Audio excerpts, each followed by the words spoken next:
You clicked this video, which means you are one of those rare oldie goldie jewels. The fact that you chose to watch this tells me something important.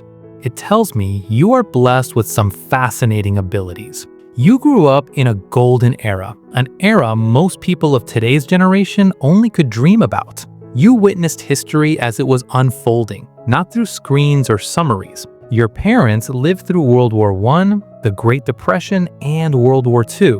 You grew up hearing those stories while watching the world transform in front of your own eyes. You saw the moon landing. You lived through the Cold War. You experienced economic booms and recessions. You watched technology move from radios to televisions, from landlines to satellites, from letters to instant communication.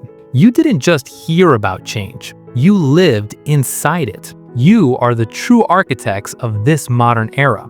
And here's something people don't say enough. Growing up in that time didn't just give you memories, it shaped the way your mind works. Psychology now understands this clearly. The world you grew up in trained you differently in ways that are becoming rare today. And in this video, we're going to talk about 7 rare traits that people from the 1960s and 1970s often carry, whether they realize it or not. Stay till the end to see which of these traits you carry and share your thoughts with us in the comments. Most people react first.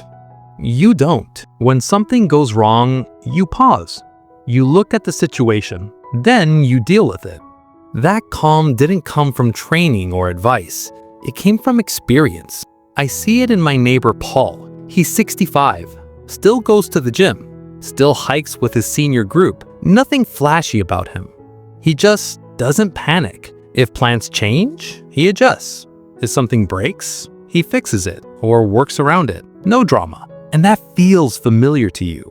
Because when you were younger, there was no one rushing in to soften every moment. You learned early how to settle yourself, how to think instead of react, how to keep moving without falling apart. Today, people call this being unbothered, but it's not that. It's steadiness, and it's becoming reliable and rare. Some people hesitate before every choice. They check, they ask, they wait. You don't.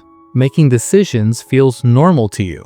You choose, you move forward, and if it doesn't work, you adjust. Linda down the street is like this. She's 68, still plans her own trips, handles her own paperwork, keeps her life running without asking anyone what she should do next. There's nothing loud about it. She just knows how to decide. That didn't come from confidence. It came from a time when children were trusted to figure things out. You grew up choosing how to spend your days, where to go, what to do. You learned early that waiting for approval wastes time, and mistakes are part of learning. That kind of independence is becoming rare.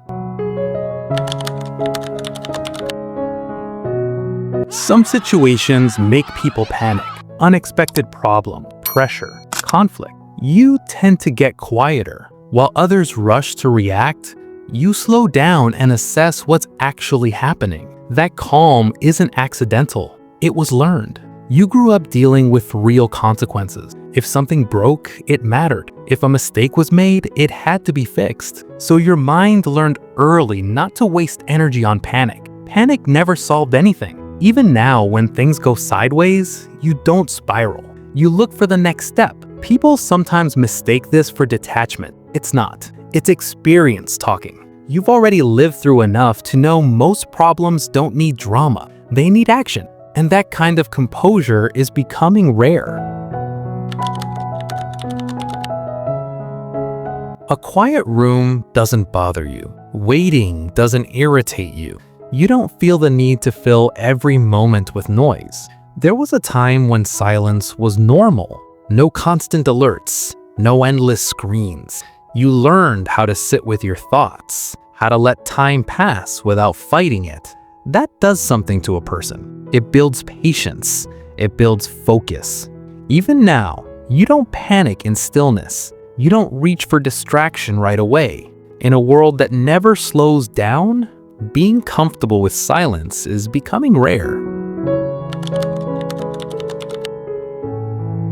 Waiting doesn't frustrate you the way it does others. You don't expect everything right now. That mindset came from a slower world. I think of my grandfather. He never rushed anything. If results took time, he stayed patient. He waited for letters, for news, for work to pay off. No complaining, no pressure. That stayed with him. And it shows up in you too. You think long term. You understand that some things need time. You don't mistake waiting for weakness. In a world built on instant answers, this kind of patience is becoming rare. Some people announce everything they do. You don't. Responsibility was never a performance for you. It was just part of life. Growing up, work had to be done whether anyone noticed or not. Meals didn't cook themselves. Bills didn't pay themselves. Problems didn't wait. I remember watching my grandmother handle things this way. If something broke, she fixed it. If someone needed help, she stepped in. No explanations, no complaints. That way of living sticks. So today, you don't look for credit. You don't turn duty into drama. You take care of what's yours and move on. People may not always see it, but they rely on it. And that kind of quiet responsibility is becoming rare. So here comes the final trait. You've seen things come and go. Ideas, rules, ways of living. So you don't rush to follow every new direction. When something doesn't make sense to you, you pause, you think, you decide for yourself.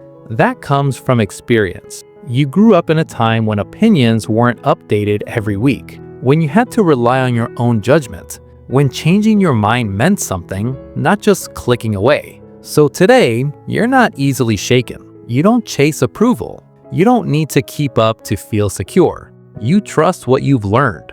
You trust what you've lived. And in a world that changes its mind every few minutes, that kind of inner confidence is becoming rare. If these traits felt familiar, there's a reason. They were shaped by the world you grew up in, by experience, not explanation. The world moved on, but these strengths stayed. You don't need to prove them. You've already lived them. If one trait stood out, feel free to share it in the comments. And if this video spoke to you, liking it helps others like you find it. That's it.